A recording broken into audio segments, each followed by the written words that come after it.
B2 आता है, B16 आता है।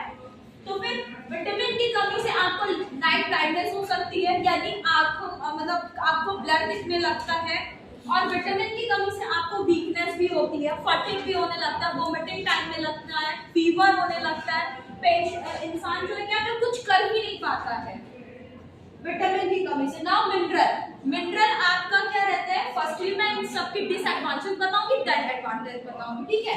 मिनरल से क्या होता है, अगर आपकी बॉडी में मिनरल की कमी हो जाती है तो मिनरल की कमी मतलब जैसे आयरन की कमी हो जाती है आपके बॉडी में, तो उसमें क्या रहता है, आपको वीकनेस होने लगती है और चक्कर जैसा आने लगता है। तो ये जो बच्चे जो असेंबली में गिरते हैं वो सब इन्हीं का कारण है, क्योंकि आपके बॉडी में न्यूट्रिशन का कमी हो जाता है। ये आपका हेल्थ में ही आता है, न्यूट्रिशन की कमी से ही बच्चों को क्या होता है, चक्कर आते हैं। और मेन मिनरल ना प्रोटीन की कमी से पेशेंट क्या होता है, एकदम जैसे कि लगता है कि उसके बॉडी में क्या उसकी जो बोन्स होती है वो वीक हो जाती हैं। प्रोटीन की कमी से हमारे बोन्स पे असर होता है, जो कि हमारी बोन्स बहुत ज्यादा वीक हो जाती है। और फिर हमारा वाटर तो जानते हो, water is life, without water we can not survive, right. So water is also useful for us, without water we can not. पानी नहीं पियोगे तो क्या होगा, हाँ डेथ हो सकती है भाई। अब कार्बोहाइड्रेट्स का यूज देखो, कार्बोहाइड्रेट्स हमारे लिए जरूरी भी क्यों है, क्यों जरूरी है, why carbohydrates useful for us, because हर एक चीज की एक लिमिटेशन होती है। अगर कार्बोहाइड्रेट ज्यादा हो गया तो भी प्रॉब्लम है, कम हो गया तो भी प्रॉब्लम है। इसीलिए हमें क्या करना चाहिए, प्रॉपर डाइट न्यूट्रिशन लेना चाहिए।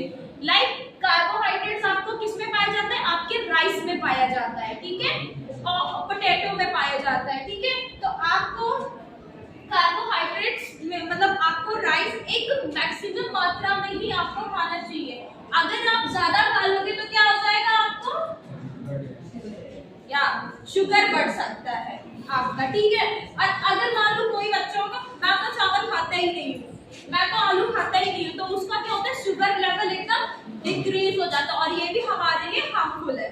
नाउ अब हमारा आता है फैट भी हमारे लिए बहुत यूजफुल है, बिकॉज यूजफुल भी है और हार्मफुल भी है। अगर ज्यादा फैट हमने गेन कर लिया तो वो हमारे लिए बहुत ज्यादा हार्मफुल होगा, बिकॉज हम ना कोई काम वर्क एक्टिविटी कोई अच्छे से कर पाएंगे, ना कुछ कर पाएंगे।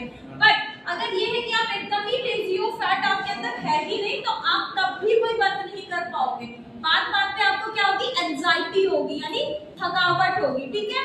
नाउ विटामिन हमारे लिए, इसलिए विटामिन आपका किसमें पाया जाता है, आपका फ्रूट हो गया, सनलाइट हो गया, नाउ खट्टी चीजें हो गई जैसे आपकी इमली हो गई, इन सब में आपका विटामिन पाया जाता है। मिनरल आपके ग्रीन लीफी वेजिटेबल्स में होता है, इसीलिए मम्मी कहते हैं, एल्डर्स कहते हैं, टीचर्स कहते हैं कि बच्चों को ग्रीन लीफी वेजिटेबल्स जरूर खाना चाहिए, बिकॉज उसमें ज्यादा से ज्यादा मात्रा में मिनरल एंड आयरन प्रेजेंट रहता है। अगर कोई पेशेंट एज लाइक पथरी का पेशेंट है, उसके स्टमक में स्टोन हो गया, तो डॉक्टर ज्यादातर सजेस्ट करते हैं कि उसको ग्रीन लीफी वेजिटेबल खाना चाहिए, बिकॉज आयरन जो होता है वो स्टोन को क्या करता है, कट कर देता है, डिस्ट्रॉय करके स्टूल के थ्रू पास आउट कर देता है।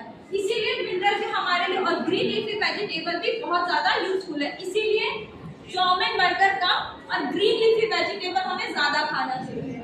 नाउ आता है प्रोटीन आपके मिल्क में पाया जाता है, यानी काउ मिल्क में पाया, वैसे तो सबसे ज्यादा गोट मिल्क में पाया जाता है। जब इंसान को डेंगू हो जाता है तो डॉक्टर सजेस्ट करते हैं कि वो गोट मिल्क पिए, उससे क्या होता है, ज्यादा से ज्यादा मात्रा में आपका जो इम्यूनिटी लेवल है वो क्या होता है, इंक्रीज हो जाता है, यानी आपकी जो चलने बोलने और आपकी बॉडी की जो क्षमता होती है वो धीरे धीरे क्या होती है, इंक्रीज होने लगती है, बढ़ने लगती है। नाउ वाटर तो आपका सबसे मेन सोर्स है। अगर आपके बॉडी में पानी की कमी हो जाती है तो आपको क्या होता है बताओ, अगर शरीर में पानी की कमी होती है तो क्या चढ़वाते हो, ग्लूकोज चढ़वाते हो। तो वही चीज है, यही 6 तत्व जो पोषण जो होता है वो आपके लिए बहुत ही ज्यादा यूजफुल रहता है। अगर इनकी इंक्रीजमेंट भी हो जाता है तो भी हार्मफुल रहता है, डिक्रीजमेंट भी होता है तो भी हार्मफुल रहता है। So we have to take a proper nutrition with time. ऐसा नहीं है कि बाहर की चीजें नहीं खानी चाहिए, बट उसका एक लिमिटेशन होना चाहिए। पता चला बच्चा सिर्फ बाहर की चीजें खा रहा है, ये न्यूट्रिशन नहीं ले रहा है, तो वो जितनी जल्दी हो सके उतनी जल्दी वो बीमार पड़ेगा।